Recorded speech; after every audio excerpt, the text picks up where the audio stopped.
see Gautam Mukherjee, I can see Sumit Peer, and I can see Sharad Kohli. Dr. Kohli, let me begin with you and let me take the broader picture, because the details, of course, we will take hours to discuss.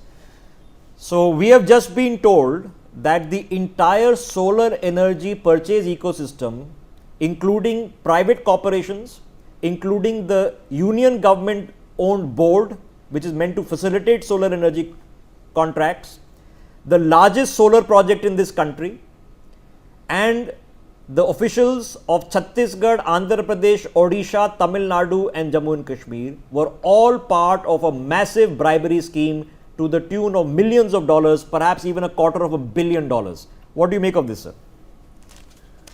Well, Rishabh, it's not a question of whether they were part of it or they were not part of it. The first question is of jurisdiction, that where is the US authority authorized to probably give a bit by bit detail. From the details you were reading, it seems there was a hidden camera on Gautam Adani, there was a hidden camera on Sagar Adani, on all the officials, which they were literally carrying over their ears, Well, they were reading the messages, they were reading where they were sitting, they were hearing what they were talking. So there was a two-way camera which was recording all statements, all acts of these people in the US. That's my first point.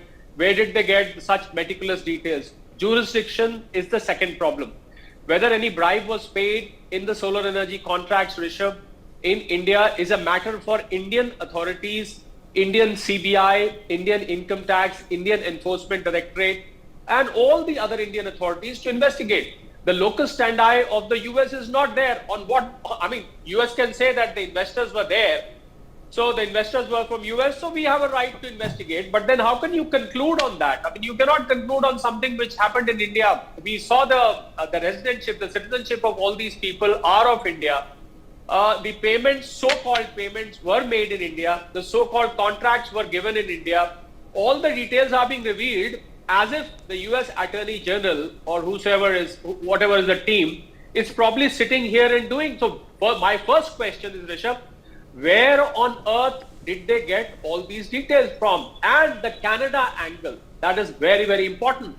Knowing what is happening with Canada and knowing what Canadian government, Canadian pension fund obviously is directly or indirectly regulated by the Canadian government, knowing the Canadian government's attitude towards India, it's hardly surprising that all these details and all these allegations are emanating, Rishabh, from Canada. So I think the first point to investigate is that from where did Canada get? So when you are allegating somebody, when you are giving such meticulous details, you also have to substantiate as to where have you extracted the details, from where did Sagar Adani's mobile phone was taken out. It says numero uno, the big man.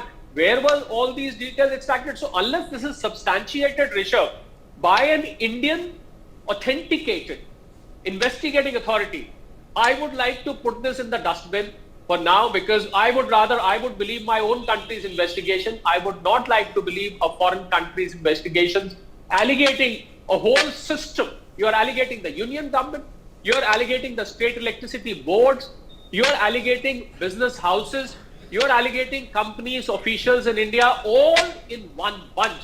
My big question is, who are you to allegate such large bunch of people who've got everything to do with India? They're based out of India, they've originated out of India, they're functioning in India. And as far as the opposition, blame on the government, this whole Modi Adani, the press conference which I was just watching from Mr. Gandhi, you should see that 1700, even if we have to believe the whole story, 1750 crores were paid to the Andhra government. And they should deep dive into their own India alliance, the INDIA alliance, to see that which are the parties who are busy taking or paying bribes or taking bribes or whatever. So I think I would disregard this unless this is substantiated, verified, authenticated by an Indian investigative authority. Rishabh. So let's call a spade a spade.